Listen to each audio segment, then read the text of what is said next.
আমার প্রিয় আ সাংবাদিক ভাইয়েরা, আপনারা কে কেমন আছেন? সবাই আমার সালাম, শুভেচ্ছা নিবেন।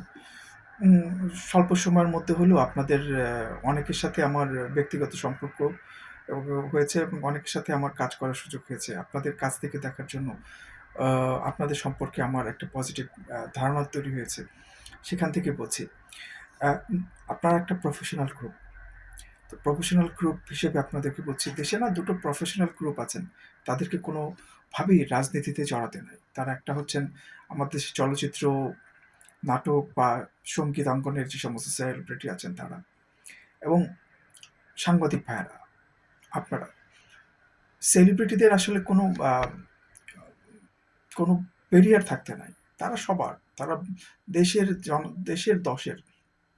তো আপনারা এই ভুলটা করবেন না। আপনাদের রাজনৈতিক পরিচয় মানে হচ্ছে আপনাদের নিজেদেরকে নিজেরাই ডিভাইড করে নেওয়া। আপনাদের কাছে সবার যোগ্যতা অনুসারে অ্যাক্সেস থাকা উচিত এবং সেখান থেকেই আপনাদের পরিচয় গড়ে ওঠা উচিত। আপনারা চাইলে একজন খালেদ মহিউদ্দিন ভাই হতে পারেন। আপনাদের সেই মেধা, শ্রম এবং ডেডিকেশন আমি দেখেছি। খালেদ ভাই পেরেছেন কারণ তিনি রাজনীতির ঊর্ধ্বে থেকে কাজ করেছেন। আমরা এটাও দেখেছি দেশের অনেক বড়, বড় সাংবাদিক তারা ফ্যাসিস্ট সরকারের সময় রাজনৈতিক ক্ষমতার মোহে তারা যথেষ্ট আ সুবিধা ভোগ করেছেন, হয়তো প্রভাব খাটিয়ে বিত্তবান হয়েছেন। কিন্তু আজকে তারা আ নিতান্তই অসম্মানজনক আ দিন যাপন করছেন। সেই উচ্ছিষ্ট উদাহরণ থেকেই বলছি, এখনো আমাদের হাতে পরিবর্তনের একটা সুযোগ আছে।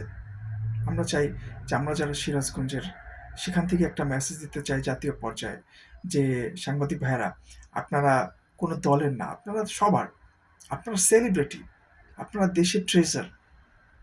সেটা আমরা নষ্ট হতে দিতে পারি না। আমরা এই পরিকল্পনাই করতে চাই এবং এটা নিয়েই কাজ করতে চাই।